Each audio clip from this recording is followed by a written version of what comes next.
Bismillahirrahmanirrahim. Assalamualaikum warahmatullahi wabarakatuh. Alhamdulillah, dari kelompok kami telah melaksanakan tugas lapangan yang diberikan oleh Bapak Nasiruddin selaku dosen pengampu dari mata kuliah Ulumul Hadis dan Hadis Dakwah.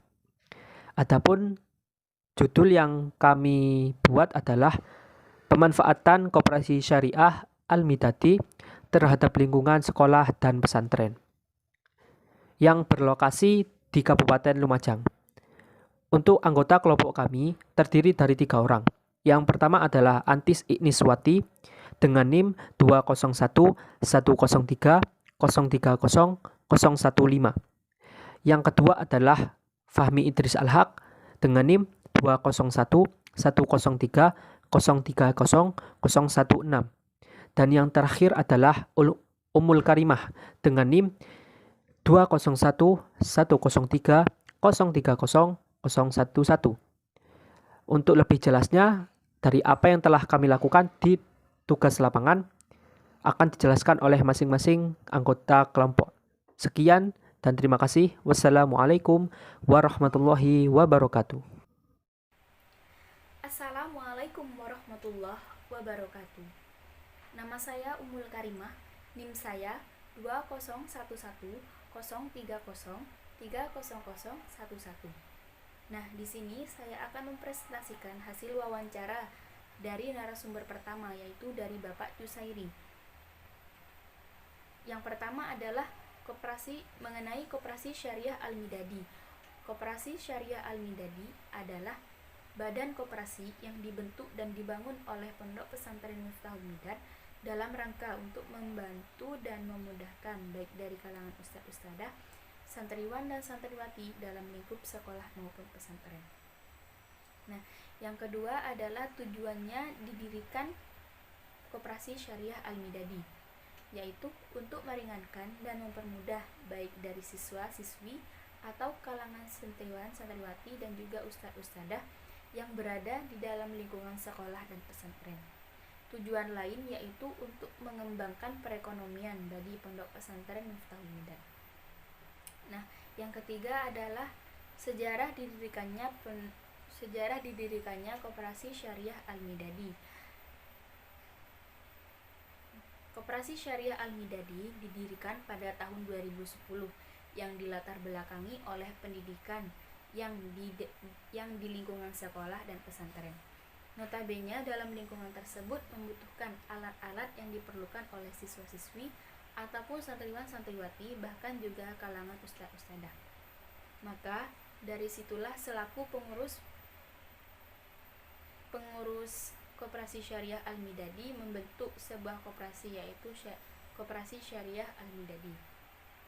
Nah, yang keempat, struktur Koperasi Syariah Al-Midadi ini terdiri dari pengurus, pengawas, manajer, dan unit Koperasi Syariah Al-Midadi, yang di dalamnya itu terdiri atas unit pertokoan, unit simpan pinjam, wartel, unit ternak dan tani, unit perikanan, dan unit konstruksi. Nah, yang kelima adalah sumbangasi. Nah, di dalam Koperasi Syariah Al-Midadi ini tidak ada sumbangasi. Sumbangasi ini hanya ditujukan untuk ustadz dan ustadzah dan juga santriwan-santriwati Miftahul Midad.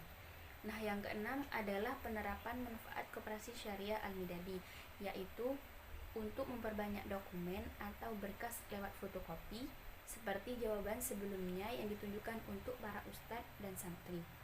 Tidak hanya itu, manfaatnya juga sebagai tempat penyediaan berbagai macam keperluan sekolah. Nah, cukup sekian penjelasan dari narasumber pertama. Kurang lebihnya mohon maaf. Wassalamualaikum warahmatullahi wabarakatuh. Assalamualaikum warahmatullahi wabarakatuh. Perkenalkan, nama saya Antis Igniswati, NIM 2011030300015. Di sini saya akan membahas sedikit seputar Koperasi Syariah Al-Midadi dan saya akan menjelaskan PowerPoint dari kelompok kami, yaitu dari narasumber kedua. Nah, Yang pertama ada struktur kepengurusan koperasi Al-Midadi, dan yang kedua tujuan berkembangnya koperasi simpan pinjam Al-Midadi. Pada poin pertama yaitu struktur kepengurusan koperasi Al-Midadi ada 2 poin, yaitu pertama terdiri dari beberapa unit, diantaranya pertokoan seperti fotokopi. Nah, dari adanya fotokopi di koperasi syariah Al-Midadi ini sebagai sumbangsi untuk mempermudah siswa-siswi atau ustadz-ustadzah di MA MTS Miftahul Midad. Nah, yang kedua, petugas yang membantu berjalannya koperasi Al-Midadi adalah orang Al-Midadi. Yang lebih jelasnya, untuk pengoperasian fotokopi dilakukan oleh santriwan. Nah, untuk pelayanan atau pengoperasian ini dijaga oleh santriwan. Nah, yang kedua, tujuan berkembangnya koperasi simpan pinjam Al-Midadi. Poin yang pertama yaitu menabung. Nah, adanya menabung ini ditujukan untuk santriwan dan santriwati MAMTS Miftahul Midad agar supaya lebih mandiri lagi. Nah, poin yang kedua yaitu meminjam uang.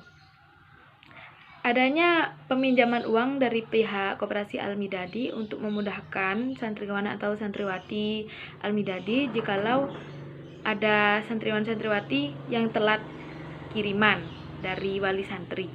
Nah, itu penjelasan dari saya. Penjelasan selanjutnya akan dijelaskan oleh teman kami. Sekian dari saya. Wassalamualaikum warahmatullahi wabarakatuh. Bismillahirrahmanirrahim. Assalamualaikum warahmatullahi wabarakatuh. Di sini saya Fahmi Trizal Haq dengan NIM 2011030030016 akan menjelaskan dari apa yang telah dijelaskan oleh narasumber ketiga, yakni oleh Ana Khairiyah. Langsung saja ke pembahasannya. Untuk pembahasan pertama, atau apa yang telah kami pertanyakan dan dijawab oleh Ana Khairiyah, yang pertama yakni manfaat dari koperasi Al-Midadi. Adapun beberapa manfaat yang diperoleh, yakni yang pertama bisa hemat, bisa mengatur uang dengan baik, yang ketiga bisa mengambil kebutuhan yang penting. Dari poin pertama yang bisa hemat, di mana dalam rangka untuk menghemat uang, kita bisa menabung ke koperasi Al-Midadi ini. Untuk yang kedua, bisa mengatur uang dengan baik. Karena kondisi di pondok pesantren yang terkadang susah untuk mengatur uang, jadi menurut Ana Khairiyah sendiri, kita bisa mengatur uang dengan baik begitu. Untuk yang poin ketiga, yakni bisa mengambil kebutuhan yang penting. Misal kebutuhan yang penting ini adalah untuk kebutuhan di pondok pesantren dan di sekolah begitu. Untuk yang kedua dari Ana Khairiyah, yakni sumbangsih koperasi Al-Midadi. Adapun menurutnya yaitu berupa fotokopi dan peralatan sekolah. Untuk fotokopi sendiri, karena koperasi Al-Midadi ini berada dalam lingkup sekolah juga, maka Ana Khairiyah bisa mudah untuk melakukan fotokopi di koperasi Al-Midadi ini. Dan juga untuk kemudahan dalam peralatan sekolah. Untuk yang ketiga, yakni setelah kami melakukan riset, apakah ada keuntungan dan kerugian yang ada dalam koperasi Al-Midadi? Menurutnya terdapat keuntungan, yakni bisa mengambil uang tabungan kapan saja dan tidak ada waktu yang ditentukan. Jadi ketika maksudnya Ana Khairiyah ini kehabisan uang ataupun santriwan-santriwati ini kehabisan uang, maka bisa mengambil uang kapanpun juga begitu. Untuk kerugian sendiri menurut Ana Khairiyah tidak ada. Sekian itu saja yang bisa saya sampaikan, kurang lebihnya mohon maaf. Billahi taufiq wal hidayah. Wassalamualaikum warahmatullahi wabarakatuh.